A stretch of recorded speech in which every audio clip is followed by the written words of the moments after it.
Lucio était un loser pathétique sans amis, qui un jour se retrouve dans un autre monde. Après sa réincarnation, il s'entraîne pour devenir un soigneur de rang S, afin d'attirer les belles et de se venger. L'histoire commence alors qu'il rentre chez lui, heureux d'avoir décroché son plus gros client, quand un criminel s'échappe d'un commissariat armé. Alors qu'il se dirige vers Lucille, un policier blessé tente de l'attraper. Dans la lutte, il tire accidentellement sur Lucille, le tuant. Alors qu'il meurt lentement, une voix divine lui annonce qu'il sera réincarné dans un monde où magie et monstres existent. Avant même que Lucille puisse répondre, il se retrouve dans ce nouveau monde, ressemblant à Harry Potter. Juste à ce moment, la voix divine lui apprend à invoquer son écran de statut pour voir ses compétences. Une fois qu'il l'ouvre, la voix divine le laisse choisir son nouveau chemin et Lucille opte pour devenir soigneur à plein temps. Juste après, il se rend au village le plus proche pour chercher du travail, mais panique en voyant les gardes de l'immigration vérifier les identités et collecter des outils qu'il n'a pas. Quand c'est son tour, Lucille fait appel à son côté Saul Goodman et dit au garde qu'il est un soigneur d'un petit village, rejeté pour son inutilité. Le garde, convaincu, s'en va et revient avec une magnifique guerrière nommée Lumina, qui lui demande de la suivre au guilde des soigneurs. Alors que Lucio court pour la rattraper, il heurte accidentellement un groupe d'aventuriers, ce qui énerve leur chef, Bazan, qui exige de savoir pourquoi il est si pressé. Quand Lucille lui dit qu'il est soigneur, Bazan jure de le battre s'il devient corrompu, puis le laisse partir. Ensuite, Lumina apparaît derrière lui, le félicite d'avoir géré la situation comme un pro et continue son chemin. Peu après, ils arrivent à la guilde des soigneurs et la réceptionniste, Kururu, demande à Lucille de remplir ses informations. Une fois terminée, elle prend son formulaire, sort une petite carte verte et lui demande de canaliser sa magie dedans. Après cela, la carte l'évalue comme soigneur de rang G et Lucille la remet à Kururu, qui va dans les coulisses pour l'enregistrer dans le réseau magique. À son retour, elle lui remet la carte et lui explique tout ce qu'il doit savoir sur son nouveau travail, ce qui pousse Lumina à partir, convaincu qu'il n'a plus besoin d'elle. Quand Lucille la voit s'en aller, il réalise qu'il sera perdu sans elle. Il l'appelle donc, lui dit qu'il ne sait pas utiliser la magie et lui demande sans vergogne de l'aider à l'apprendre. Touché par sa situation, Lumina lui propose 3 options. Il peut soit étudier dur et apprendre les sorts de soins, prendre un prêt étudiant pour étudier la magie dans une institution normale, ou devenir apprenti à la guilde et étudier la magie pendant son temps libre. Lucille réfléchit alors aux 3 choix, les comparant à la charge de travail brutale de son ancien emploi, et décide finalement de choisir la première option, car il est habitué à travailler sous pression. Kukuru est complètement choquée par sa décision, car c'est le pire choix possible, mais elle l'emmène quand même à sa chambre pour qu'il s'installe. Là, il trouve un livre de sorts et passe les heures suivantes à lire et à mémoriser tout ce qu'il peut sur la magie de soin. Ensuite, s'il essaie de lancer un sort, mais quand il échoue, il essaie encore 9 fois jusqu'à ce qu'il fasse nuit et qu'il soit à court de pouvoir magique. Fatigué, il fait une pause pour récupérer son pouvoir magique, puis continue à pratiquer la magie de soin jusqu'à ce qu'il s'endorme. Le lendemain matin, Lucille se réveille en réalisant qu'il est toujours dans ce nouveau monde, acceptant que sa vieille vie est terminée, et continue jusqu'à ce qu'il remarque une nette augmentation de toutes ses statistiques. Alors qu'il célèbre sa petite victoire, la partenaire de Kururu, Monica, entre et lui sert le petit déjeuner. Ébloui par sa beauté, Lucille se présente, mais quand Monica répond, son cerveau se met en mode avion. Le lendemain, Lucille essaie encore une fois la magie de soin. Mais cette fois, il réussit vraiment. Heureux, il descend en courant, fait part de ses progrès à Monica, qui remplace Kururu et reçoit sa carte d'identité officielle. Après cela, Monica essaie de faire payer Lucille pour son séjour. Cependant, dès qu'elle apprend qu'il est en fait l'invité de Lumina, elle lui rend immédiatement son argent, s'excusant pour ses actions, et lui dit que Lumina a déjà demandé qu'il puisse rester 10 jours. Surpris, Lucille demande si Lumina a vraiment autant d'autorité et Monica explique que oui, car Lumina est en réalité la capitaine du régiment féminin des Valkyries de l'église, rendant Lucille incroyablement heureux. Après quelques échanges, Lucille se rend en ville pour se faire connaître comme soigneur et rejoindre la guilde des aventuriers. Cependant, avant qu'il n'aille loin, Bazan et son groupe le repèrent et l'appellent. Se souvenant d'eux, Lucio panique et s'excuse pour plus tôt. Mais alors qu'il le fait, un groupe d'aventuriers gravement blessés s'approche d'eux, saignant abondamment. Choqué, Bazan, Lucio et son groupe courent immédiatement vers eux. Cependant, alors qu'ils s'apprêtent à les emmener à une clinique, Lucio se souvient soudain que Monica lui avait dit que les soigneurs de la ville sont des arnaqueurs impitoyables qui facturent des prix exorbitants. Il se porte donc volontaire pour les soigner. Le temps presse, Bazan et ses amis emmènent les aventuriers blessés dans une ruelle et supplient Lucille de sauver leur vie. Après un premier échec dû à sa nervosité, Lucille parvient finalement à guérir la première fille.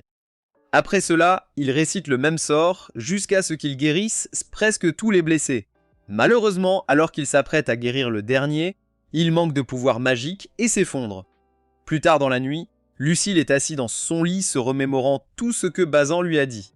Bien que Lucille sache qu'il a fait tout ce qu'il pouvait, il se sent terrible de ne pas avoir pu sauver le dernier. Il décide donc de devenir plus fort en tant que guérisseur en gagnant de l'expérience à la guilde des aventuriers, quoi qu'il arrive.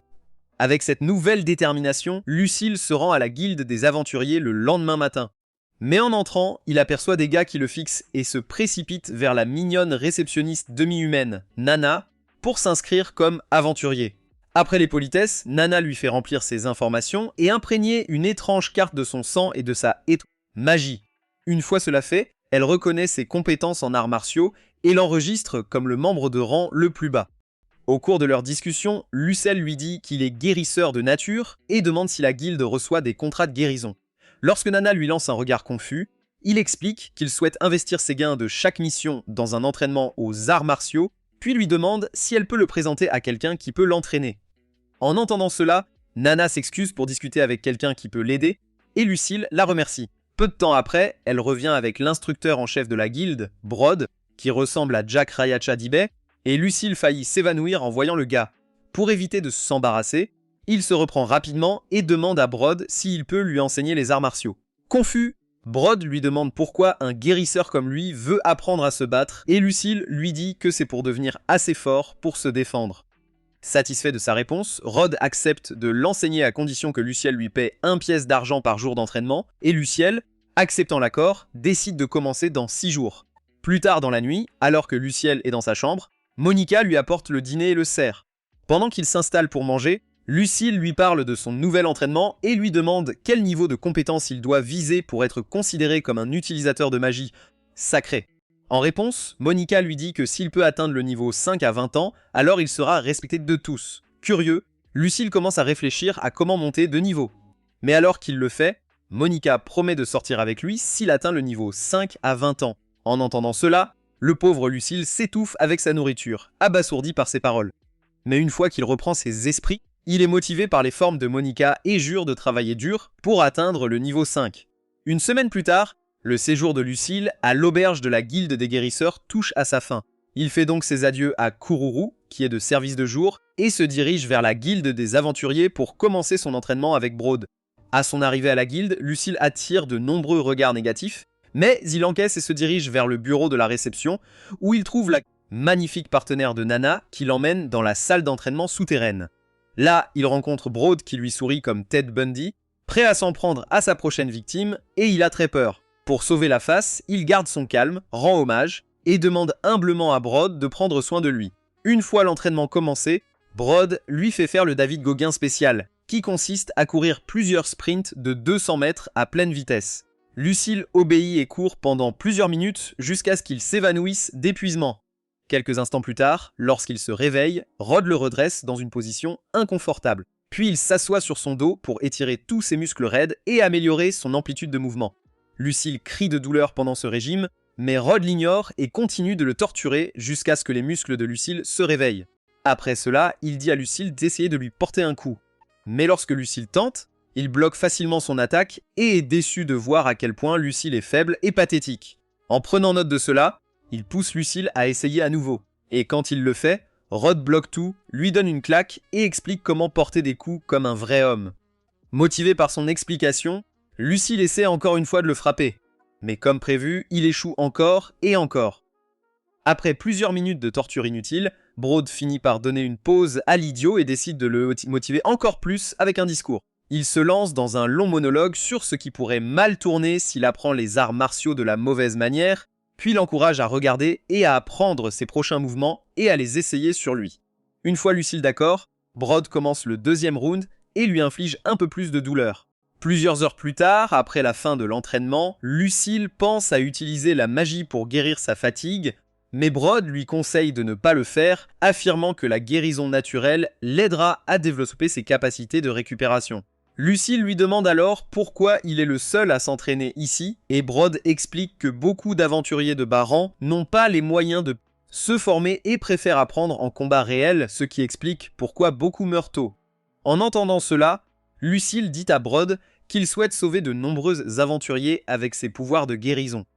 Ému par ces paroles, Brod lui fait promettre de guérir tous ceux qui ont besoin de ses services, peu importe leur race. Peu après, un groupe d'aventuriers arrive au hall d'entraînement avec l'un de leurs membres gravement blessé, espérant que Lucille pourra la guérir. Après avoir soigné la dame gratuitement, les aventuriers sont choqués qu'il ne les ait pas arnaqués comme le font souvent les autres guérisseurs. Les autres demandent alors immédiatement à Lucille de les guérir aussi. Plus tard dans la soirée, après les avoir soignés, Rod conseille à Lucille de continuer à guérir jusqu'à ce qu'il soit presque à court de magie la prochaine fois, afin de renforcer sa force et son endurance, et Lucille acquiesce. Ensuite, Rod lui propose de vivre à la guilde gratuitement dorénavant, et Lucille, méfiant, demande s'il y a des conditions à cet accord. Rod lui explique qu'il veut augmenter le taux de survie des nouveaux, en ayant un bon guérisseur comme Lucio toujours disponible, et Lucio est tellement touché par cette raison qu'il lui jure immédiatement fidélité. Après cela, Rod dit à Lucio qu'il ne pourra plus quitter la guilde pendant l'entraînement, puis lui demande s'il est d'accord avec ça. En entendant cela, la vie de Lucille défile devant ses yeux alors qu'il imagine la douleur et la torture que l'entraînement de Brod lui infligera dans les jours à venir. Malheureusement pour lui, il n'a nulle part ailleurs où s'entraîner. Il supplie Brod de limiter l'arrangement à 1 mois, et Brod accepte. Peu après, Brod emmène Lucille à l'extérieur du bâtiment de la guilde pour prendre un rapide bain. Après cela, il lui jette des vêtements neufs à enfiler et lui demande de le retrouver à la cafétéria une fois qu'il a fini, puis retourne dans le bâtiment. Peu après, Nana s'approche de Lucio alors qu'il renifle ses vieux vêtements sales, le remercie chaleureusement d'avoir soigné les aventuriers plus tôt et lui dit que Brod l'a envoyé pour ramasser et laver ses vieux vêtements. Gêné, Lucio cache ses vêtements, ce qui amène Nana à penser qu'il ne veut pas qu'une bête touche à ses affaires. Pour éviter d'être perçu comme un discriminant, Lucio lui dit rapidement que c'est parce qu'il ne veut pas qu'une belle fille à Fellswell se salisse les mains. Touchée par le compliment, Nana rougit, prend ses vêtements et promet de bien s'en occuper. Une fois partie, Lucille se dirige vers la cafétéria et s'approche de Brod, qui est assis à une table pleine de nourriture. Sans perdre de temps, Brod lui dit de s'assurer qu'il finit tout ce qu'il y a sur la table avant de le laisser faire. Ensuite, Lucille se gavait comme une vache, ne laissant rien derrière, puis il rejoint Brod, qui l'emmène dans sa chambre pour qu'il se repose pour la nuit. Moins d'1 heure plus tard, Lucio se réveille soudainement et réalise qu'il est encore trop tôt pour dormir, alors il passe les heures suivantes à pratiquer la magie, méditer et étirer ses muscles raides jusqu'à ce qu'il finisse par s'endormir. Très tôt le lendemain matin, Rod le réveille, l'emmène à la cafétéria et lui présente le chef demi-humain de la guilde, Golgar. Après les politesses, Golgar présente une concoction diabolique qui sent et a le goût de déchets fermentés mélangés à des chaussettes de gym et du jus périmé, et pousse Lucille à la boire pour augmenter sa force musculaire, son endurance et son temps de réaction. Naturellement, Lucille hésite un peu à boire cette concoction diabolique. Mais en pensant aux bénéfices, il prend la tasse, en prend une petite gorgée et se retrouve instantanément engourdi rien qu'à cause du goût. Pendant un instant, il envisage de cracher et de rincer sa bouche et sa dignité avec de l'eau pure. Cependant, en se rappelant les bénéfices une fois de plus, Bro commence à ingurgiter le tout plus rapidement que Mia Khalifa dans ses anciennes vidéos de bal, choquant à la fois Golgar et Brod, et il frappe la tasse sur la table. Après cela, il commence immédiatement à se tortiller comme s'il venait de prendre une dose de l'équipement d'entraînement de Chris Bumstead et mord, dans un énorme jambon comme un chien enragé, puis retourne à l'entraînement. Après avoir répété la même routine pendant 1 semaine entière, Lucille s'améliore un peu dans ses coups de poing, mais même ainsi, Brod le remet à sa place à chaque occasion. À un moment de leur entraînement, Brod le met au sol avec un uppercut violent, mais Lucille endure la douleur et dit joyeusement à Brod de se battre à nouveau avec lui, ce qui met mal à l'aise Braun. Alors qu'il s'apprête à commencer le 2e round, une fille chatte est lancée. Ressemblant à Zendaya, nommée Saya, entre et demande timidement à Lucille s'il peut guérir sa blessure. En voyant à quel point elle est belle, le simple intérieur de Lucille se réveille et il referme la plaie avec un sort de guérison. Ensuite, Saya commence à pleurer et Lucille panique, pensant qu'il en est la cause. Juste à ce moment-là, le partenaire de Saya appelle Lucille, le remercie de ne pas discriminer les bêtes et demande s'ils peuvent revenir vers lui s'il se blesse à nouveau.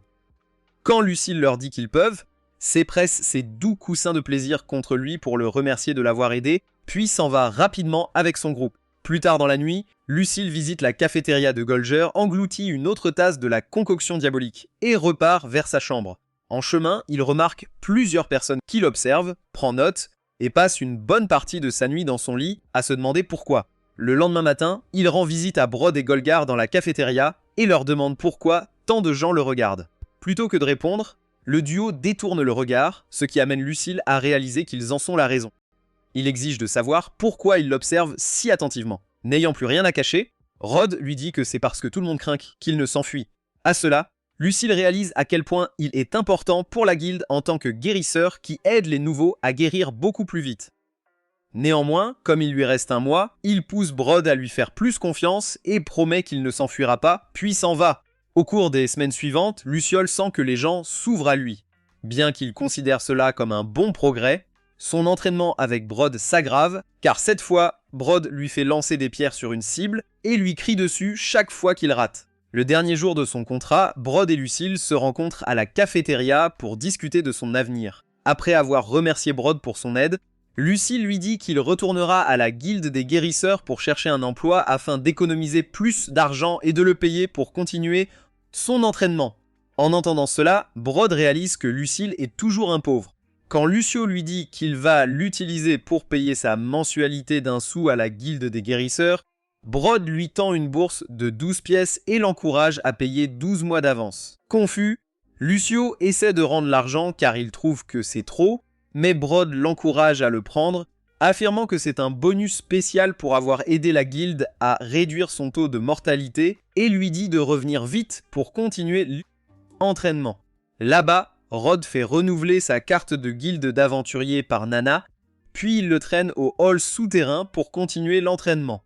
Après l'entraînement, Rod rend visite à Lucille à la cafétéria, lui remet une encyclopédie de magie sacrée de bas niveau et en buvant une bière, lui dit de la lire pour maîtriser les sorts de guérison et de détoxification afin de devenir un meilleur clerc. Quelques jours plus tard, pendant l'entraînement, Bra dit à Lucille qu'il prendra le lendemain pour se reposer et aider leur boucher à désosser des carcasses de monstres frais, et Lucille acquiesce. Le lendemain, Lucille visite l'abattoir et fait connaissance avec le boucher Galba. Après les politesses, Galba sort un énorme sanglier de son sac magique, choquant Lucille, et tout en expliquant la procédure, le découpe lentement devant lui. Une fois qu'il a fini, Lucille lui demande s'ils utilisent la viande dans la guilde, mais Galba lui dit qu'ils en vendent la plupart aux autres guildes et magasins de la ville pour couvrir les coûts d'exploitation. En entendant cela, Lucille craint que sa présence ne ralentisse la production, mais Galba l'encourage à ne pas s'inquiéter, affirmant que Brod veut qu'il apprenne les points faibles des monstres pour les abattre facilement. Mais quand il réalise que Brod pourrait aussi prévoir de l'envoyer en mission plus dangereuse, il panique vraiment. Compatissant, Galba lui assure que Brod n'a que de bonnes intentions et lui parle des nouveaux aventuriers qui ont un syndrome de personnage principal, qui sautent souvent l'entraînement et se précipitent au combat, espérant devenir des héros avant 30 ans. Mais maintenant que Lucio est là, le taux de mortalité a chuté et Galba lui fait savoir qu'il est bien apprécié. Cela dit, Galba sort une carcasse de lapin à cornes de son sac magique et encourage Lucio à essayer de la découper. Lucio reste figé de choc car il est assez sensible à ce genre de choses, mais finalement, il prend son courage à deux mains et découpe soigneusement l'animal sous la supervision de Galba. Plus tard dans la soirée, après avoir désossé le lapin, Lucio sort du bâtiment de la guilde pour laver ses vêtements, complètement honteux de sa réaction précédente. Peu après, Nana arrive, inquiète de son expression soudainement pâle, et lui demande ce qui ne va pas. Au début, Lucio essaie de faire le dur, mais quand Nana lui dit qu'elle sait que c'est sa première fois à la boucherie et qu'elle est prête à l'aider de toutes les manières possibles, il craque, la remercie d'être là pour lui et lui demande de le réconforter un peu plus. Le lendemain matin, alors que Lucille se promène dans le couloir, essayant de trouver la prochaine star à Gonta avant la tombée de la nuit, Nana et une autre fille l'attaquent soudainement et accrochent leur jug de lait à ses épaules. Là, les filles font choisir à Lucille parmi une sélection de sujets pratiques à apprendre, puis le laissent avec Nana pour qu'il puisse se concentrer. Ensuite, Nana passe les heures suivantes à enseigner à Lucille sur les pays environnants, y compris le fait que les autres pays, à part le leur, pratiquent l'esclavage, laissant Lucille choquée. Au cours des mois suivants, Lucille passe son temps à faire la même routine, étudiant avec Nana, s'entraînant, soignant des blessures et prenant des petits boulots. Au 6e mois de sa réincarnation, Lucio reçoit le classement mensuel des meilleurs gagnants de la guilde et découvre que le groupe de Bazin, le Loup Blanc, est de nouveau numéro 1. Bien qu'ils se réjouissent pour eux, ces deux filles aléatoires de Pluto se penchent sur lui, frappant ses pauvres épaules avec leurs armes de destruction massive et provoquant un grand inconfort dans son pantalon. Embarrassé, le pauvre gars demande un peu d'espace, mais les filles continuent de le harceler. Heureusement, avant qu'elles ne lui fassent perdre son jus de goût, Nana les arrête, remarque que les vêtements de Lucille ne lui vont pas bien, et l'emmène faire du shopping en ville. Là, il passe toute la journée à acheter de bons vêtements qui lui vont vraiment. Des heures plus tard, après leur virée shopping, Lucille rentre au bâtiment de la guilde en discutant de choses aléatoires avec Nana. En chemin, ils entendent soudain un cri de douleur provenant d'une ruelle voisine. Lucille donne donc son sac à Nana et se précipite immédiatement pour vérifier la victime, découvrant que c'est Monica, saignant abondamment d'une blessure par couteau. Plus tard dans la nuit, Monica se réveille dans la chambre de Lucille avec Lucille et Nana assis à côté d'elle et leur demande ce qui s'est passé. Après lui avoir dit qu'il l'a trouvée par terre et l'a soignée, Lucille demande à Monica si elle sait qui a commandé l'attaque. Monica lui dit que cela doit être un grand guérisseur nommé Batakouli, avec qui elle a eu une altercation plus tôt. En expliquant davantage, Monica leur dit qu'elle a une fois emmené son ami malade se faire soigner dans une clinique de guérison. Mais comme il n'avait pas assez pour payer le guérisseur, l'ami a été vendu comme esclave à l'étranger après son traitement. À ce moment-là, Monica a fait un énorme scandale de colère. Alors Batakali a juré de se venger et a dû engager un mercenaire pour la tuer. En entendant tout ça, Lucio réalise que ce déchet va encore l'attaquer, ce qui signifie que Monica n'est plus en sécurité à la guilde des guérisseurs. Il demande donc à Nana de laisser Monica rester à la guilde jusqu'à ce que le coupable soit arrêté et Nana accepte. Quelques heures plus tard, pendant que Lucille prend une pause thé à la cafétéria, Monica arrive avec Nana derrière elle, remercie Lucille pour l'avoir soignée et demande combien il lui faut pour ses services. Déçu par la mauvaise réputation des guérisseurs, Lucille lui dit de ne pas s'inquiéter pour le paiement, car il voit cela comme un retour de faveur, et Monica est incroyablement reconnaissante pour sa gentillesse. Un mois plus tard, le mercenaire qui a attaqué Monica a été arrêté.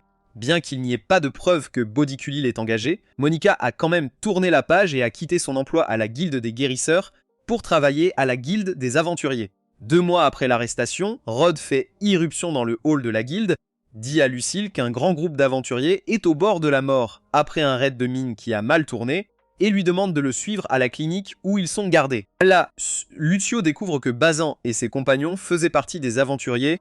Gravement blessés, ils priorisent donc leur guérison. Peu après avoir soigné un bon nombre d'entre eux, ils manquent de pouvoir magique et s'effondrent un instant. Cependant, Broad l'aide rapidement avec une potion de récupération magique, ce qui le réveille, et Lucille continue de soigner autant de personnes qu'il peut jusqu'à ce qu'il s'effondre à nouveau. Quand il se réveille, il aperçoit Nana endormie à côté de lui, se souvient qu'il y a quelques personnes qu'il n'a pas pu sauver et, malgré sa déception, il se promet de travailler encore plus dur. Plusieurs mois plus tard, Lucio célèbre enfin son premier anniversaire dans le Nouveau Monde et fait le point sur ses progrès des 12 derniers mois. Satisfait de tout ce qu'il a appris jusqu'à présent, Lucille s'habille, retrouve Broad en bas et lui demande la permission d'avoir un peu plus de temps libre pour apprendre d'autres sorts magiques et chercher des emplois par lui-même. Rod essaie de le convaincre de rester avec eux, mais quand Luciel refuse de céder et promet aussi de continuer à s'entraîner avec lui, Rod respecte sa décision et lui dit au revoir. Peu après, Luciel arrive à la guilde des guérisseurs pour renouveler son adhésion seulement pour trouver Kururu fatigué et en colère. Il essaie de la saluer, mais elle l'ignore et lui demande pourquoi il est là. Choqué par son comportement, Lucille lui dit qu'il est là pour renouveler son adhésion, mais plutôt que de s'en occuper. Kururu se plaint d'avoir des difficultés à recruter un nouveau réceptionniste depuis qu'il a emmené Monica à la guilde des aventuriers. Comprenant son désarroi, Lucio rappelle à Kururu que son plan a sauvé Monica d'un meurtre. En réalisant qu'il a raison, Kururu se reprend, récupère sa carte de culpabilité et entre dans les coulisses pour compléter le renouvellement. Quelques minutes plus tard, une fois qu'elle a terminé, Kururu revient soudainement dans le hall et secoue Lucille vigoureusement, exigeant de savoir quel genre de vie il mène. Quand Lucio lui raconte tout ce qu'il a fait, y compris son entraînement en autodéfense avec Broad, Kururu s'excuse d'avoir été insistante et cesse de poser des questions. Une fois cela réglé, elle propose d'élever son rang de G assez et lui demande s'il est prêt pour les énormes responsabilités qui l'accompagnent, comme payer des offrandes plus élevées à la guilde des guérisseurs, acheter plusieurs tomes de sorts et apprendre rapidement plusieurs sorts de guérison avancées. Avant de donner une réponse appropriée, Lucille lui demande combien tout cela coûterait. Quand Kururu lui dit 90 pièces d'argent, il perd quelques neurones à cause du choc et commence à faire des calculs différentiels avec de l'argent imaginaire. Heureusement pour lui, alors qu'il s'apprête à abandonner, Brod arrive avec un gros sac de pièces qu'il prétend être les gains de Lucille de ses travaux de guérison et propose de payer à Kururu les frais nécessaires pour transférer Lucille à la guilde des aventuriers pour une année de plus. Alors que Lucille fixe le fou, choqué, Rod promet de le payer pendant qu'ils s'entraînent ensemble et lui demande s'il veut rejoindre leur guilde en tant que résident officiel.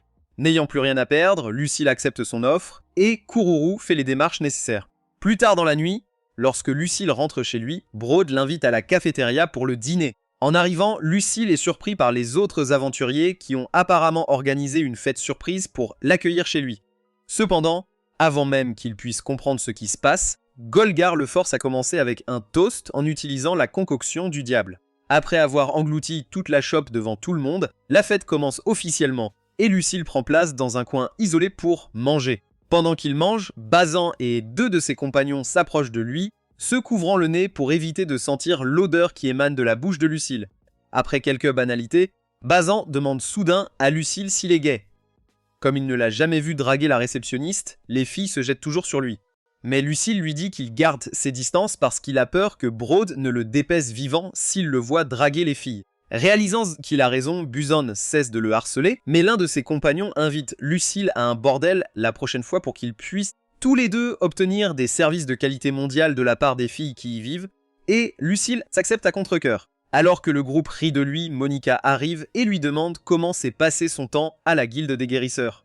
Après lui avoir tout raconté, Lucille lui demande si elle est heureuse d'être là avec eux, et Monica lui dit qu'elle est plus qu'heureuse qu'il l'ait sauvée.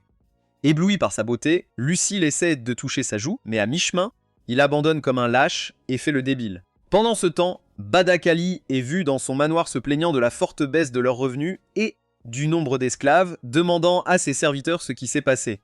Au moment où ils lui disent que c'est à cause des soins de Lucille, Badakoli se rend au hall d'entraînement de la guilde des aventuriers avec 2 sbires le lendemain, s'approche de Lucille et se présente.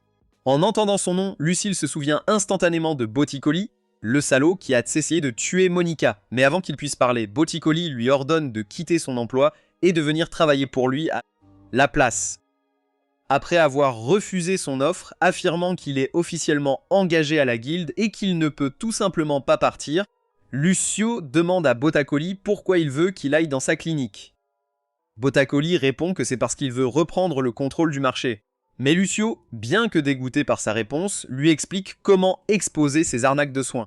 Ensuite, il expose Badakoli comme un lobbyiste qui vend des humains et des demi-humains incapables de payer ses tarifs exorbitants en esclavage, et Badakoli, réalisant qu'il a été démasqué, pique une crise, affirmant qu'il ne se soucie pas et ne se souciera jamais de ceux qui ne peuvent pas payer ses services. En entendant cela, Luciel lui balance d'autres vérités sur l'utilisation de ses dons divins pour réaliser son agenda cupide, puis l'accuse d'être aveugle aux vies de ceux qu'il prétend aider. Furieux et fatigué de ce va-et-vient constant, Boticoli ordonne à ses sbires de tuer Lucille. Cependant, avant qu'il ne puisse lever le petit doigt, Brod apparaît, les chasse et vérifie que Lucille va bien. Peu après, Brod le ramène à la bibliothèque et l'avertit de rester vigilant car des mercenaires pourraient venir après lui pour gagner les faveurs de Boticoli. Alors que Lucille recule de choc, Brod promet de l'entraîner beaucoup plus durement à partir de maintenant pour qu'il puisse repousser les futurs attaquants comme un vrai guerrier et force Lucille à accepter son nouveau régime. Suite à cela, Rod jette Lucille dans le hall d'entraînement comme un morceau de papier devant les autres stagiaires, les amenant à soupçonner qu'il est un vrai masochiste. À un moment donné, Lucille prend une pause pour se reposer. Mais pendant ce temps, il remarque que de nouveaux venus assistent à l'entraînement et demande à Monica pourquoi. En réponse, elle lui dit que c'est ça parce qu'ils sont motivés à suivre son exemple, et Lucille prend des notes. Peu après, Lucille retourne à l'entraînement, et Brod lui demande de lancer un sort de barrière pour protéger son corps des attaques. Il le claque ensuite au sol pour observer les dégâts. Après avoir réalisé que la barrière le protège réellement, Brod force Lucille à s'armer d'une épée et d'un bouclier, promet de rendre son entraînement encore plus douloureux, et déclare qu'il va maintenant l'entraîner comme son apprenti. Tandis que Lucille accepte avec joie de devenir l'apprenti, Broad lui interdit de vérifier son statut pendant l'entraînement afin qu'il ne compte pas trop sur les chiffres et continue de s'entraîner sérieusement. Alors que le temps passe, Lucio travaille et s'entraîne aussi dur qu'il le peut, les affaires de Botticelli s'effondrent encore plus, ce qui l'énerve encore plus. Pour se débarrasser de Lucio, il écrit une lettre au chef de la guilde des guérisseurs, affirmant que Lucille, qu'il prétend talentueux, facture des prix absurdes pour ses traitements et essaie d'interférer avec son entreprise, puis conseille de le promouvoir à un autre poste. 6 mois plus tard, Lucille continue sa vie comme d'habitude, se remplissant la bouche comme une vache et s'entraînant sans relâche avec le grand Broad. Un après-midi, alors qu'il déjeune avec Broad à la cafétéria, Golgar remarque ses gains musculaires et le complimente. Cependant, plutôt que de le remercier, Lucille lui dit que tout cela est grâce à l'entraînement de vie ou de mort qu'il endure chaque jour avec Broad, et Golger est choqué d'entendre cela car il a peur que Luciel devienne fou. Alors qu'il continue à plaisanter, Nana arrive avec une lettre pour Luciel de l'église sainte de leur royaume, qui dirige la guilde des guérisseurs, et la lui remet. Après avoir lu le contenu, Lucille découvre que l'église veut qu'il vienne travailler avec eux à leur siège dans 6 mois, malgré son contrat avec la guilde des aventuriers. Car un clerc de haut niveau a recommandé ses talents et efforts exceptionnels, et il est vraiment choqué. Une fois que Lucille a fini de lire la lettre, Rod comprend immédiatement que Botticelli était celui qui l'a recommandé au siège pour bloquer tous les soins à la guilde des aventuriers, afin qu'ils puissent reprendre le contrôle monopolistique du marché des soins. Néanmoins, il n'y a absolument rien qu'ils puissent faire maintenant, surtout depuis que l'église sainte est impliquée. Donc, Broad coupe leurs pertes et dit à Lucille d'utiliser les 6 mois restants qu'il a avec eux pour s'entraîner plus dur et guérir plus de patients. Cela dit, Lucifer retourne immédiatement à soigner plusieurs aventuriers blessés, mais un jour, il manque rapidement de pouvoir magique et s'effondre aux pieds de Sai. Alors que Sai essaie de l'aider à se relever, Gavgur arrive avec la concoction du diable, affirmant que cela l'aide à récupérer un peu de magie et fait boire tout cela à Lucille devant les Uz. Plus tard dans la soirée, Rod prend un peu de temps au café de Golger pour engloutir quelques pintes de bière. Pendant ce temps, Golger remarque ses gains musculaires et lui demande pourquoi il a l'air si musclé.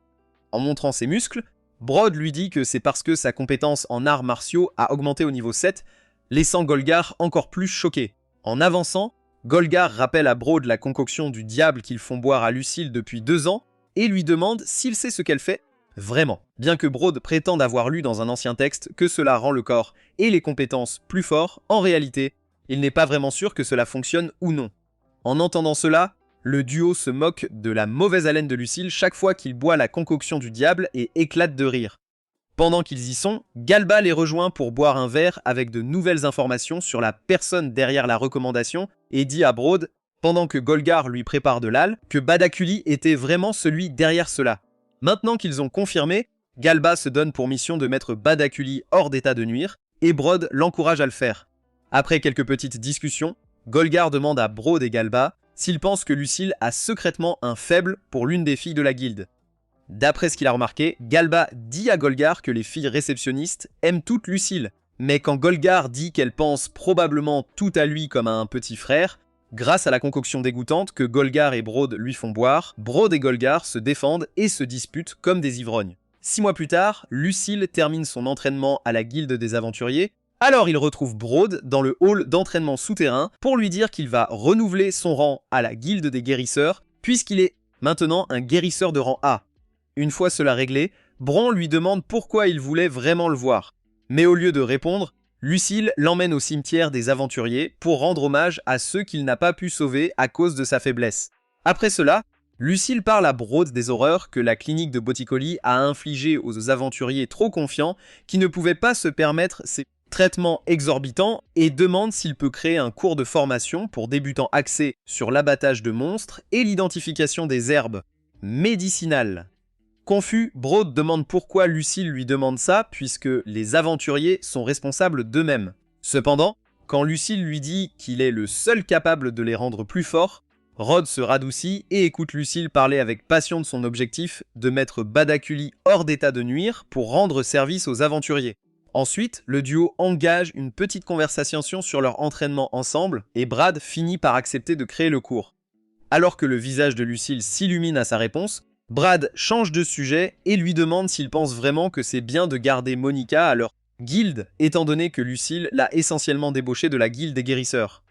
Après réflexion, Lucio dit à Bras qu'il est content qu'elle aille bien maintenant, mais que la décision de rester ou de partir lui appartient toujours. Satisfait de sa réponse, Bras termine leur conversation et expose Nana et Monica, qui écoutaient apparemment leur discussion, et laisse Lucille discuter avec elle.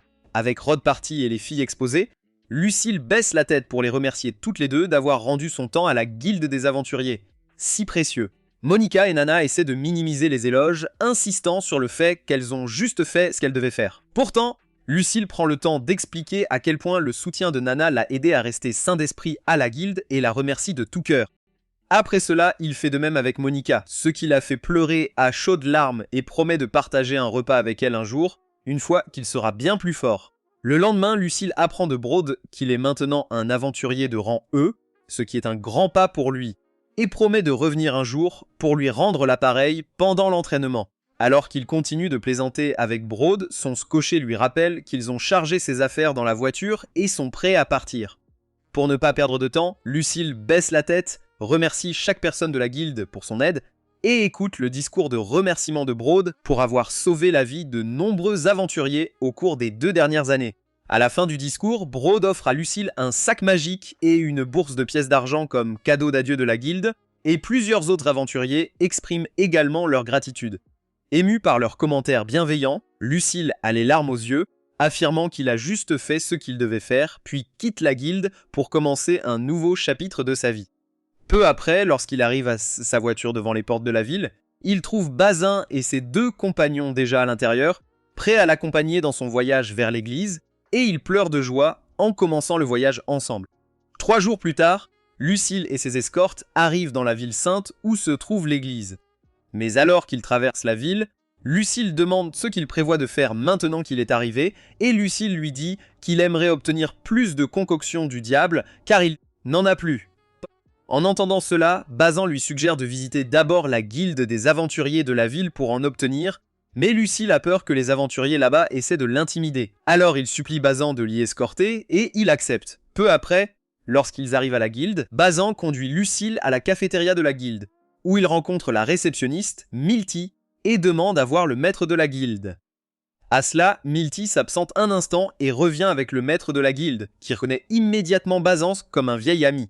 Lorsque Lucille se présente comme guérisseur, toute la cafétéria le fixe avec choc, pensant qu'il est un escroc comme les autres guérisseurs. Mais quand Bazin présente correctement Lucille comme l'apprenti bronze, le maître se calme et demande à Lucille pourquoi il est là. En réponse, Lucille dit qu'il veut commander 3 barils de la concoction du diable, choquant tout le monde dans la pièce, y compris le maître. Pour le tester, le maître lui tend immédiatement une énorme chope de la boisson, affirmant qu'il ne peut pas risquer de la vendre à quelqu'un qui ne peut pas la supporter. Mais une fois que Lucille vide la chope entière sans broncher, il se précipite vers les arrière-salles et revient avec 3 barils de concoction. Pendant que Lucille les range, le maître lui demande s'il est vrai qu'il traite les gens pour une simple pièce d'argent contrairement à ses pairs, et Lucio lui assure que c'est vrai. Cela dit, Lucio quitte la guilde des aventuriers et monte dans sa voiture pour se rendre à l'église sainte. À son arrivée, il remercie Bazin et son groupe de l'avoir escorté jusqu'à sa destination et leur souhaite le meilleur. Après le départ de la voiture, Lucio entre prudemment dans le vaste hall de l'église et aperçoit 2 magnifiques réceptionnistes qui l'accueillent au siège de la guilde des guérisseurs et lui demandent pourquoi il est là. En réponse, Lucille se présente, explique la raison de sa venue et demande à parler à ce superviseur. En entendant cela, l'une des réceptionnistes utilise une orbe de communication magique pour convoquer l'un de leurs superviseurs, un prêtre nommé Granart. Une fois arrivé, Granart se présente comme celui qui a convoqué Lucille et prend un élégant ascenseur magique avec lui jusqu'au dernier étage de l'église. Là, Lucio croise Lumina, qui le reconnaît mais prononce mal son nom, échange quelques blagues avec elle et la remercie de l'avoir aidé il y a 2 ans. Ensuite, Lumina dit à Lucille qu'elle a quelque chose d'urgent à lui discuter. Mais comme il vient d'arriver, elle lui demande de passer dans sa chambre plus tard et le laisse continuer ses affaires avec Granart. Avec Lumina partie, Granart emmène Lucille dans une salle de stockage qui l'effraie et accède à la salle de conférence cachée derrière l'un de ses murs. Une fois s'installé, Granart admet avoir été surpris après avoir lu les accusations de Botaculi dans la lettre de recommandation. Il demande à Lucio s'il est vrai qu'il propose des traitements qui nuisent aux affaires des autres guérisseurs. Lucio répond en expliquant les problèmes qu'il a rencontrés avec les guérisseurs et l'argent au cours des 2 dernières années, puis suggère de rendre les frais de traitement plus transparents, afin que les patients puissent recevoir des soins sans crainte, et Granart acquiesce. Ensuite, Granart présente à Luciel sa lettre de nomination et la signe à l'unité de purification spirituelle de l'Église en tant que diacre et exorciste. En entendant cela, Lucile est complètement perdue. Granart, ignorant sa réaction, lui annonce que son travail, dès le lendemain, sera d'exorciser les morts vivants à un endroit précis pour 20 pièces d'or par mois. Lucile, choquée par son salaire, voit Granart mettre fin à la réunion et un autre prêtre l'emmène vers la chambre de Lumina. Arrivé là, Lumina l'invite à entrer, lui sert du thé et lui demande de lui raconter tout ce qu'il a fait ces 2 dernières années. Ensuite, elle apprend son nouveau poste à l'église et le prévient que ça va être très dangereux car le cimetière qu'il va surveiller est un labyrinthe magique avec des surprises. Imperturbable, Lucile lui demande quel type de monstre il peut s'attendre à croiser. Quand Lumina lui dit de s'attendre à des squelettes, des zombies et des fantômes, Lucile panique vraiment, mais elle lui explique qu'il peut les éliminer instantanément avec des sorts de purification. Elle lui parle ensuite des belles choses qu'il peut acheter avec les objets trouvés sur les monstres, ce qui excite Lucile et met fin à leur brève rencontre lorsque la cloche de l'église sonne. Le lendemain, Lucile croise Granart et l'un de ses prédécesseurs, Jord, dans le couloir et échange des politesses avec eux. Ensuite, Granart lui donne une robe super chère de rang S, cousue avec des fils d'argent sacrés qui repoussent le miasme, et lui demande de la mettre avant d'entrer dans le labyrinthe. Il lui présente ensuite une nouvelle carte de guilde de guérisseurs en or, qu'il peut utiliser pour entrer et sortir de l'église sans supervision, et lui fait jurer de ne jamais en abuser avant de la lui donner. Une fois cela réglé, Granart laisse Lucile avec Jord, qui l'emmène immédiatement au cimetière, après lui avoir fait enfiler sa robe, et lui montre les lieux. Dans ses premières secondes là-bas, Lucile faillit mourir à cause de l'odeur de chair en décomposition et du miasme maléfique dans l'air. Cependant, ayant déjà de l'expérience avec des odeurs notoires, il s'en sort. Peu après, il tombe sur leur premier zombie, mais Jord l'exorcise facilement avec un sort de purification pour montrer à Lucile comment faire, collecte le butin du zombie, qui est une pierre magique, et demande à Lucile de la ranger dans son sac. Une fois Jord parti, Lucile sort l'épée que Brode lui a donnée plus tôt et explore plus loin dans le labyrinthe. Quelques secondes plus tard, il tombe sur un petit groupe de zombies et panique tellement qu'il lance accidentellement le sort de purification 3 fois avant de les exorciser. Une fois les monstres disparus, Lucile range leur butin et se rappelle qu'il y a une limite au nombre de sorts de purification qu'il peut lancer. Pour éviter de manquer de pouvoir magique, il lance le sort de purification sur sa lame, ce qui utilise peu de mana, et élimine silencieusement quelques autres zombies avec grâce. Après avoir fait cela pendant plusieurs heures, il nettoie le premier étage et descend au 2e étage pour continuer son travail. Là, il aperçoit un monstre Will-O-Wisp flottant dans les airs, l'élimine facilement et fait une pause pour déguster des sandwichs et la concoction du diable. Ensuite, il continue d'explorer l'étage 20 plus de monstres et se dirige vers le 3e étage après l'avoir nettoyé. Là, il aperçoit plusieurs squelettes qui s'approchent de lui et devient si effrayé qu'il déclenche plusieurs sorts de purification à la suite. Après avoir répété cela quelques fois, il décide de s'arrêter et retourne en haut. Là, il retrouve Jord qui l'emmène à l'armurerie de l'église et lui explique qu'il peut convertir les pierres magiques collectées auprès des monstres vaincus en points au magasin, qui peuvent ensuite être utilisés pour acheter des livres de sorts et des armes. Jord appelle alors la vendeuse, Katlia, des coulisses et laisse Lucile se présenter à elle. Après les politesses, Katlia récupère la carte de Lucile pour évaluer les pierres magiques qu'il a collectées plus tôt et les convertir en points. Ensuite, elle lui rend sa carte et l'informe qu'il a gagné plus de 4000 points, ce qui est très surprenant pour un simple débutant le premier jour, puis lui demande s'il souhaite acheter quelque chose. Entendant cela, Lucio regarde autour de lui et pointe un livre de sorts haut de gamme qu'il aimerait acheter. Cependant, lorsque Katlia lui dit que le tome coûte environ 1000 000, il se tait et se concentre sur des armes plus pratiques comme des épées, des lances et des boucliers. Il demande à Katlia combien coûtent certaines armes, et quand elle lui dit juste un peu plus de 2000 points, Lucile recule de choc et lui demande pourquoi elles sont si bon marché. En réponse, Katlia explique que la plupart d'entre elles sont des guérisseurs qui n'utilisent pas d'armes. Donc, la demande est assez faible. Content d'entendre cela, Lucille décide d'acheter à la fois une épée et une lance, et Katlia lui accorde même une réduction. Avec ses achats terminés, il quitte le magasin et se promène joyeusement dans le couloir en vérifiant les gains sur sa carte d'église.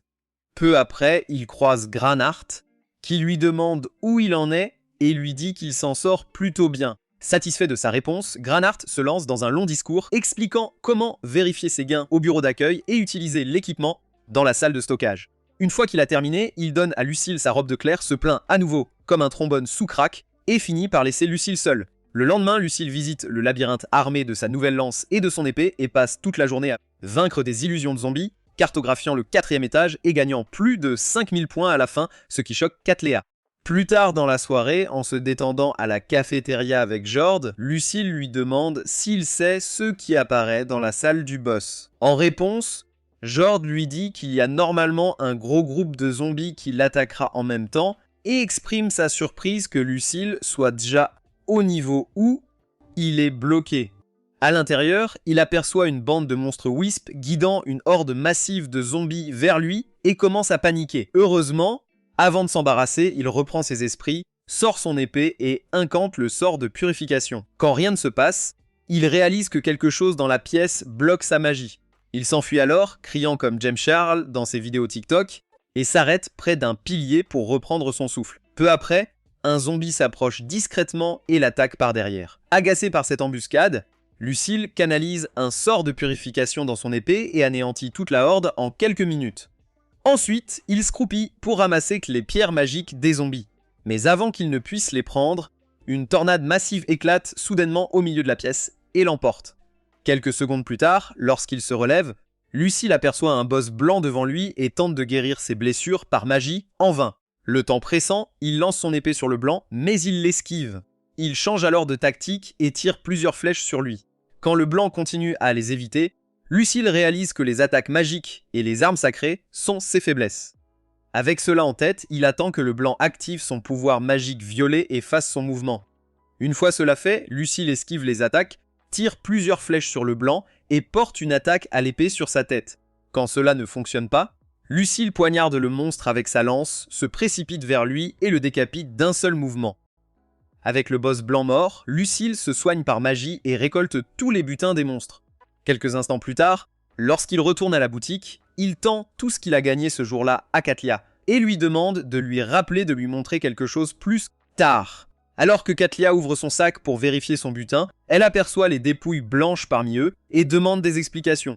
Une fois que Lucio lui dit qu'il a combattu un boss au 10e étage, elle s'énerve et le réprimande pour avoir été imprudent.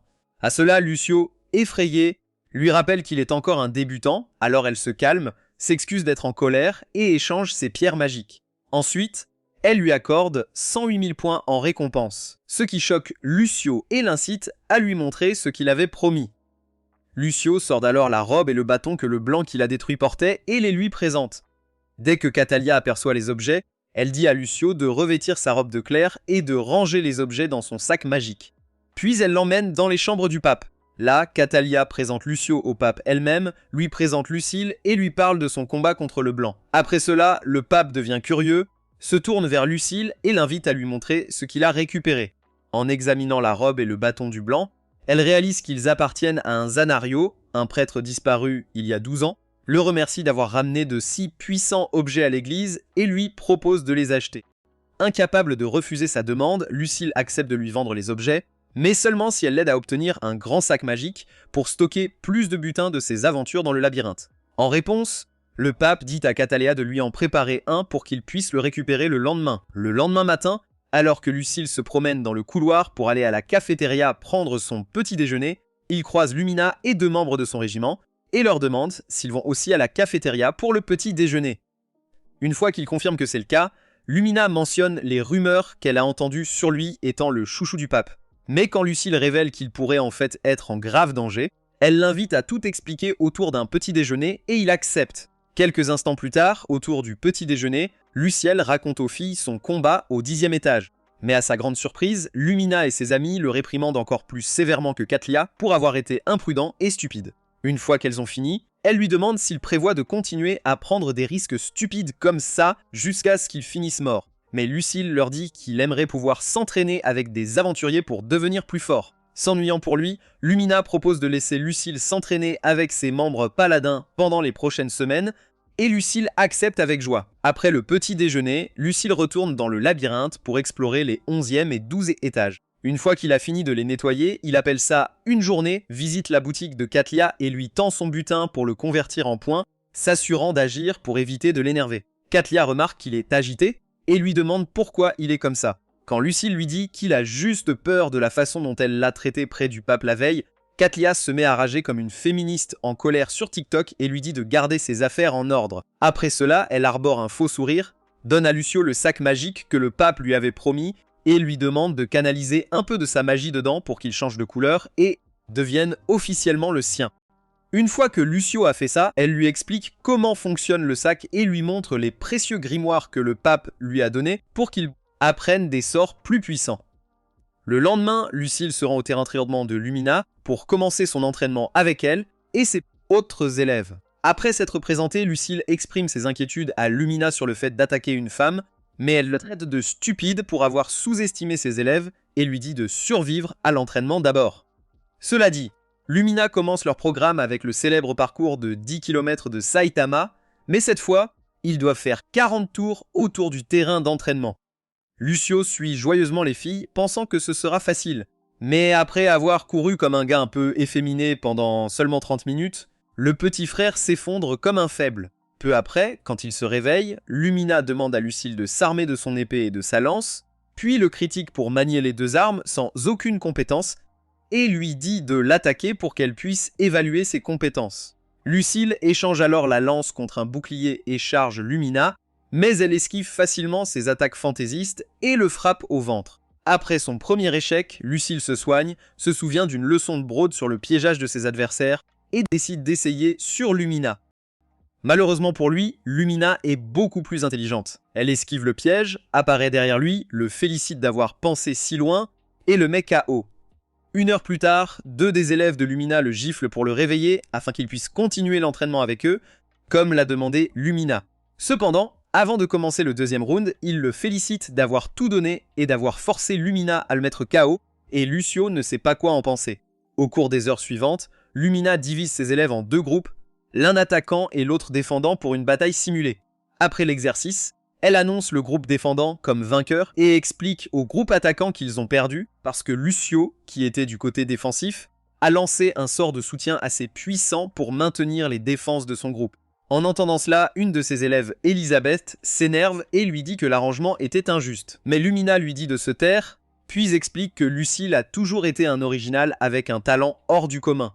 Le lendemain, Lucille se rend dans le labyrinthe, inquiet de ne pas avoir remarqué d'augmentation de ses points de compétence malgré l'entraînement sévère de Lumina la veille. Eh bien, comme il ne peut pas perdre de temps à pleurer sur le lait renversé, il oublie ça et élimine rapidement 3 zombies avec son épée et son bouclier. Après cela, il repère un piège évident au sol et marche dessus juste pour voir si ses robes le protègent contre les attaques magiques. Lorsque le piège fait apparaître plusieurs zombies autour de lui, Lucille panique et les élimine tous avec précision.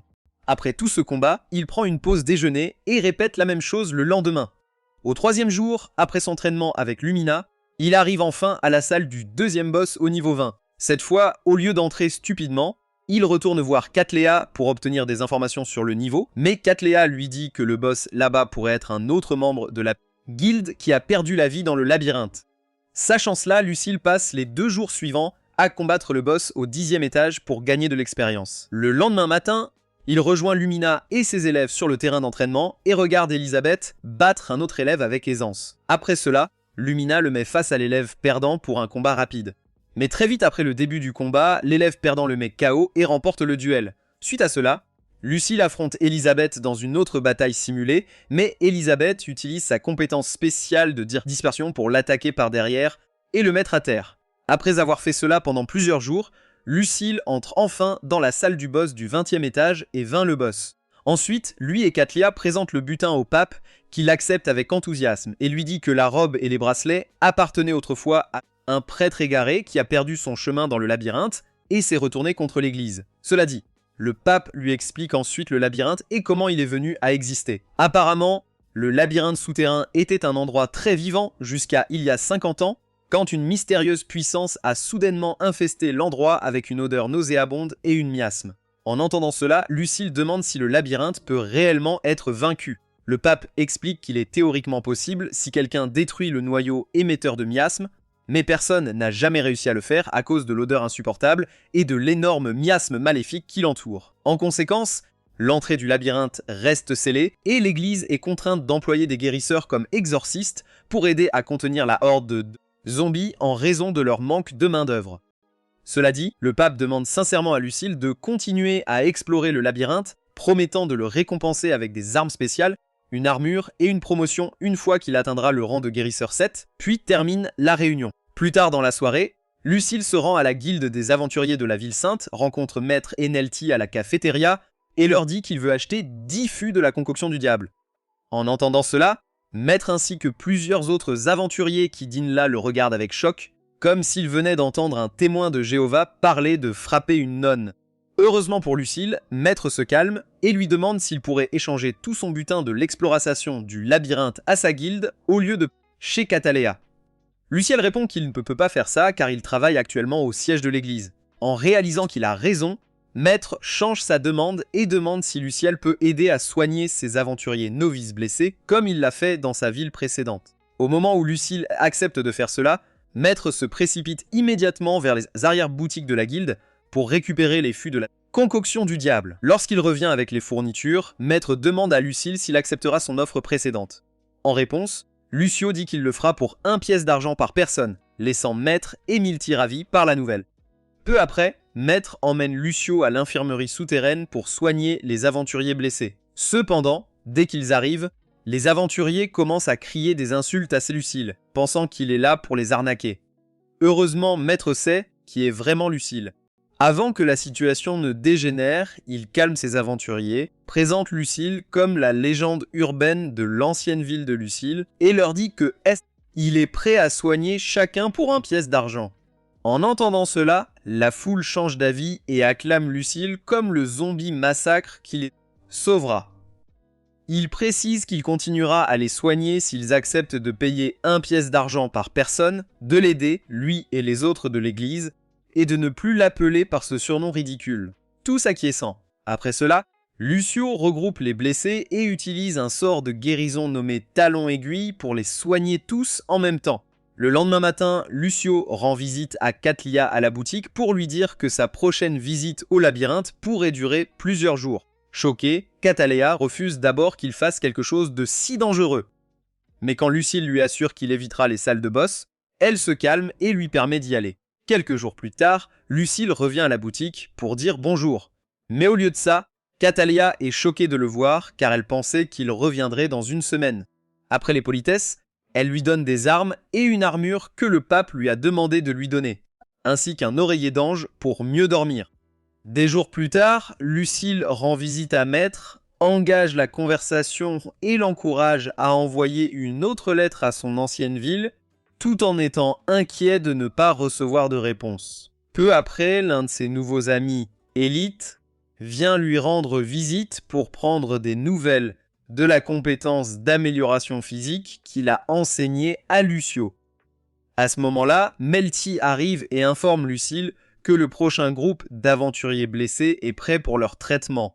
En entendant cela, Lucile la suit sous terre, soigne les blessés et leur demande s'ils ont des nouvelles de son ancienne ville ou du régiment des paladins Valkyrie. Cependant, quand quelqu'un lui dit que des réceptionnistes de son ancienne guilde se marient, Lucio panique et devient instantanément déprimé, incapable de savoir qui se marie exactement. 6 mois plus tard, Lucio finit par vaincre le boss au 30e niveau. Un jour, après une course normale dans le labyrinthe, il retourne à la boutique de Catlia. Après leur discussion, Catlia l'entraîne dans les chambres du pape et lui demande de lui raconter tout ce qu'il a accompli jusqu'à présent. Après avoir entendu le rapport de Lucile, le pape loue ses efforts et sa progression, mais Catlia lui dit que certains de ses pouvoirs viennent de la consommation de la concoction du diable. En entendant le nom et la description de la concoction, Elle explique qu'il s'agissait autrefois d'une pilule faite d'herbes médicinales, de cœur de dragon et d'eau spirituelle, créée pour réveiller les talents latents d'une personne. Mais un sage a ensuite créé un dispositif magique qui reproduisait facilement la recette en forme liquide. À ce stade de l'histoire, Lucile dit au pape qu'il en a bu sans arrêt chaque jour pendant plus de 2 ans juste pour rester fort et survivre. Impressionné par sa détermination, le pape le félicite encore plus, puis l'encourage à lui parler des monstres qu'il a rencontrés cette fois-ci. Lucio répond qu'il a détruit 3 Whites et 5 chevaliers fantômes avec son talon aiguille, puis tend tous ses butins au pape. Après les avoir collectés, le pape reconnaît que les objets appartiennent à 3 filles disparues, mais elle évite d'aborder le sujet et renvoie Lucile et Catlia. Le lendemain matin, Catlia donne à Lucile une lettre contenant les effets du lament de Dieu, prétendant que c'est du pape, et Lucile promet de la lire plus tard dans le labyrinthe en partant. Des heures plus tard, quand Lucile a un peu de temps libre, il lit la lettre et découvre que les pilules de la concoction du diable ont été créées pour imiter le Viagra.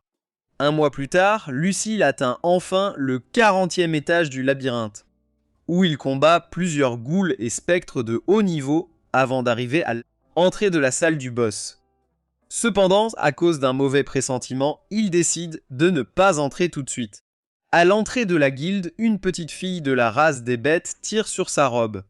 Sentant l'attraction, Lucio regarde vers le bas, aperçoit l'air perplexe de la fille et s'accroupit pour lui demander ce qui ne va pas. Pour éviter ça, il l'emmène à la guilde, mais il trouve Monica à qui elle l'accueille. Choqué, Lucio leur demande pourquoi elles sont là, mais alors qu'elle rit, 3 aventuriers l'attrapent et l'emmènent plus loin pour soigner des blessés. En les soignant, il demande à Milty de s'occuper de la fille bête, qu'il a rencontrée plus tôt et panique, en se rappelant que Monica et Nana pourraient être là pour lui parler de leur mariage. Une fois les blessés soignés, Milty, Nana et Monica poussent Lucile à suivre la fille vers les bas-fonds pour une urgence. Au début, Lucile a un peu peur, vu la dangerosité des bas-fonds. Mais quand le maître promet de les suivre, il accepte avec joie. Peu après, ils arrivent dans les bidonvilles de la Sainte Ville, où ils découvrent un groupe de bêtes gravement blessées au milieu de la rue, apprenant qu'elles ont été attaquées par une bande de voleurs en migrant vers la Sainte Ville. En les examinant, un homme bête blessé se redresse, poussant Lucile à se précipiter vers lui.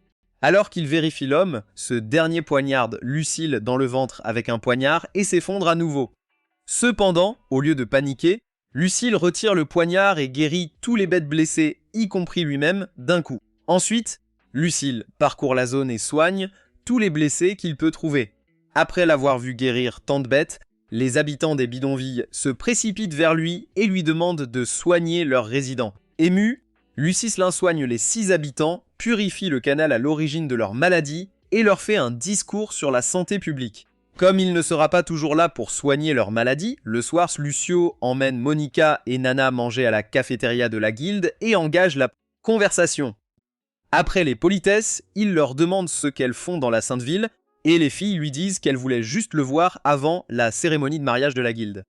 En entendant le mot mariage, Lucile craque et sacrifie tous ses points d'aura restants pour leur demander qui se marie. Après lui avoir dit que ce sont 2 autres réceptionnistes, pas elle, Monica et Nana lui disent qu'il aurait dû le savoir s'il avait lu les lettres qu'elles lui ont envoyées.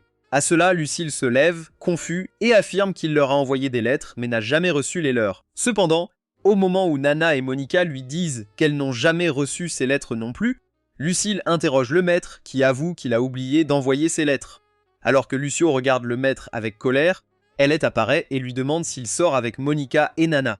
Gêné, Lucio répond avec style à Elette qu'il garde les 2 pour de futures sessions à 3 puisqu'elles l'ont tant aidé, ce qui choque Elette. Au cours des 3 jours suivants, Luciel passe tout son temps avec Nana et Monica, soignant des aventuriers, faisant la fête avec le maître et s'amusant. Au 4e jour, Luciel dit adieu à Monica et Nana en larmes et les regarde monter dans la voiture qui les ramène dans sa ville natale, espérant les revoir bientôt. Peu après, l'homme bête qui l'a poignardé plus tôt arrive avec ses amis et demande à Lucile de le punir pour son acte. Mais à sa grande surprise, Lucile lui dit qu'il est pardonné et écoute tout ce que l'homme a à dire. Apparemment, ils sont venus à la Sainte Ville pour obtenir l'approbation de fonder une guilde de guérisseurs dans leur pays. Grâce à Lucile et à sa magie de guérison, leur rencontre avec le pape a été un succès. Peu après, la petite fille bête d'avant s'accroche à la robe de Lucile à nouveau. Mais cette fois, l'homme bête la présente comme sa fille et dit à Lucile que ses cordes vocales ont été endommagées dans un accident, ce qui explique pourquoi elle n'a rien pu lui dire plus tôt. Impressionnée, Lucile la félicite pour avoir sauvé son peuple. Puis il invoque un sort mineur de guérison sur ses cordes vocales et lui dit au revoir à elle et à son père. Quelques jours plus tard, Lucile rend visite à Lumina sur le terrain d'entraînement des paladins Valkyrie pour discuter de l'accès au 40e étage du labyrinthe. Après avoir entendu ses inquiétudes au sujet du boss là-bas, Lumina s'entraîne avec lui juste pour un léger entraînement. À un moment du combat, Lucio parvient à lancer une véritable attaque surprise sur Lumina, ce qui l'impressionne au point qu'elle reconnaît sa force et l'encourage à continuer à s'entraîner. Un peu plus tard, une fois qu'ils ont arrêté de se battre, Lumina parle trop familièrement avec Lucile, qui le remarque et lui demande pourquoi. Gênée, Lumina dit que c'est sa façon normale de parler et Lucile l'encourage à continuer ainsi car cela la rend encore plus belle. Après 6 mois d'entraînement supplémentaire, Lucile entre enfin au 40e étage où il rencontre un boss mort-vivant créé par la fusion d'un ancien Templier et de l'ancien capitaine des Paladins, puis engage le combat. Imperturbable, Lucile tente de l'exorciser avec le sort de purification. Mais quand cela ne fonctionne pas, il lui lance un poignard, réalisant qu'il lui inflige peu de dégâts. Alors que le combat continue, Lucile invoque accidentellement 3 fûts de la concoction du diable. Mais lorsque l'odeur fait fuir le monstre boss, il prend des notes et utilise la concoction comme répulsif dans sa stratégie. Au cours des jours suivants, Lucile continue d'attaquer le monstre boss et de se retirer dans un coin, s'aspergeant de concoction chaque fois qu'il a besoin de faire une pause ou de dormir. Après avoir répété cette routine pendant 7 jours d'affilée, Lucio a vraiment peur d'avoir échoué. Cependant, avant de perdre espoir, il se rappelle que c'est la réalité, pas un jeu vidéo, et continue de combattre le monstre, esquivant toutes ses attaques, jusqu'à trouver une ouverture dans sa défense et le décapiter. Ensuite, il ramasse un tome de sort, mais la porte de sortie ne bouge pas. Acceptant son sort, Lucile avance à travers les monstres avec la concoction au ventre et court jusqu'à la salle du boss au 50e étage. 6 mois plus tard, Maître et aventurier se demandent où est Lucile, ignorant qu'il est piégé dans le labyrinthe. Avec les frais de clinique si élevés, surtout après sa disparition, ils craignent qu'il ait été enlevé par l'église. Pendant ce temps, Lucile est dans le labyrinthe, mangeant ses soras, espérant ne pas mourir et devenir un zombie. Une fois son repas terminé, il ouvre le tome de sort obtenu au 40e étage. Dedans, il découvre un nouveau sort appelé Cercle de Sanctuaire, qui purifie la magie de l'affinité sombre et brûle tous les démons et fantômes. Il ferme le tome et continue jusqu'à la porte d'entrée de la salle du boss au 50e étage. À peine entré, le boss, un gros zombie qu'il appelle Roi Blanc, apparaît dégageant un miasme violet. Le monstre envoie alors des visages fantomatiques pour attaquer Lucio. Mais après les avoir dissipés avec la magie de purification, il apparaît derrière lui et réduit la distance. Sentant le danger, Lucio se protège avec le sort de cercle de sanctuaire, ce qui repousse le monstre. Voyant cela, Lucile boit rapidement une potion magique pour récupérer sa magie, sachant qu'il doit finir ce combat rapidement. Après avoir bu, il prend la pose de Spider-Man, crée un autre cercle de sanctuaire et l'envoie vers le Roi Blanc. Une fois le sort lancé, il le brûle et termine le combat. Le combat terminé, Lucile vérifie le butin et le range dans son sac, espérant le rapporter au pape, réalisant que c'est un tome de magie sacrée interdite. Juste à ce moment-là, une autre porte lumineuse s'ouvre derrière lui, et Lucio, attiré par une odeur agréable, s'en approche. Il descend jusqu'à une nouvelle salle de boss avec un dragon mort-vivant endormi. Bien qu'effrayé, Lucio boit quelques potions de récupération, s'approche du dragon et lance le sort de cercle de sanctuaire autour de lui, purifiant le miasme maléfique et le libérant de sa malédiction. Mais bientôt, le dragon se réveille, le surprenant un peu. Puis il se calme, le félicite pour l'avoir vaincu d'un coup et lui offre tout son or et ses trésors. Ignorant cela, Lucio demande s'il y a d'autres surprises à ce niveau et le dragon lui assure qu'il est en sécurité pour l'instant. Le dragon révèle que tout a commencé lorsque lui et les autres dragons ont été scellés en dessous. Confus, Lucio se demande pourquoi aucun héros n'a tenté de les sauver, mais le dragon explique que personne n'a osé venir. Après avoir partagé des histoires du passé, le dragon est impressionné par son humilité et lui accorde une bénédiction spéciale. Après cela, le dragon se transforme en pierre pour s'assurer qu'il sauve le reste de sa race. Avant de disparaître complètement, il lui offre un bâton spécial et un collier qui lui confère plusieurs titres, puis le téléporte immédiatement à la surface. Là, Lucille se précipite pour voir Catalea qui manque de le tuer avec son kunai. Elle se souvient alors qu'il y a des aventuriers dehors qui protestent, pensant que l'église le retient captif, et traîne Lucille dans le hall de l'église pour expliquer à la foule en colère qu'il n'a pas été enfermé. Cependant, en arrivant, Lucille aperçoit Brod et Golger avec Élèse et le maître, ce qu'il confond. Après cela, Lucille retourne à la guilde du maître pour dévorer une montagne de nourriture, puis il disperse les manifestants qui l'ont suivi et décide de s'entraîner avec Brod. Pendant leur combat, Luciel se fait tellement battre par Brod que les aventuriers craignent qu'il ait un penchant pour l'humiliation. Après l'entraînement, Luciel dit au revoir à ses nouveaux fans aventuriers. Luciel donne à Brod une lettre pour Monica et Nana et lui demande de l'aider à la leur remettre. Au début, Rod refuse, mais finit par prendre la lettre et promet de la livrer. Cela dit, Lucille les voit monter dans leur carrosse, leur dit au revoir et les regarde avec des larmes aux yeux alors qu'ils retournent dans leur ville. Le lendemain, Lucille, Katlia et Lumina rendent visite au pape pour faire leur rapport. Après les politesses, le pape demande à Lucille pourquoi il a été piégé dans le labyrinthe pendant 6 mois et il passe les minutes suivantes à lui raconter tout jusqu'à son combat avec le boss du 50e étage. Le pape lui remet un rouleau sur la concoction du diable, où il apprend que sa stagnation est due à un excès dans son système.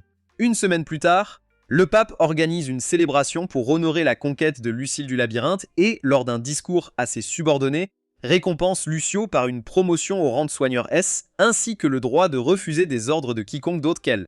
Après le discours, le pape laisse Lucio s'exprimer et il explique le problème actuel avec les soigneurs avides d'argent qui détruisent leur continent, puis promet de créer de nouvelles directives pour réguler les prix des soins afin de rendre les choses équitables pour tous. Cela nous amène à la fin de la vidéo. Que pensez-vous qu'il arrive ensuite à Lucio? Va-t-il enfin faire rougir Nana et Monica? Faites-le nous savoir dans les commentaires ci-dessous. Et si vous voulez plus de résumés d'animes comme celui-ci, regardez plutôt cette vidéo.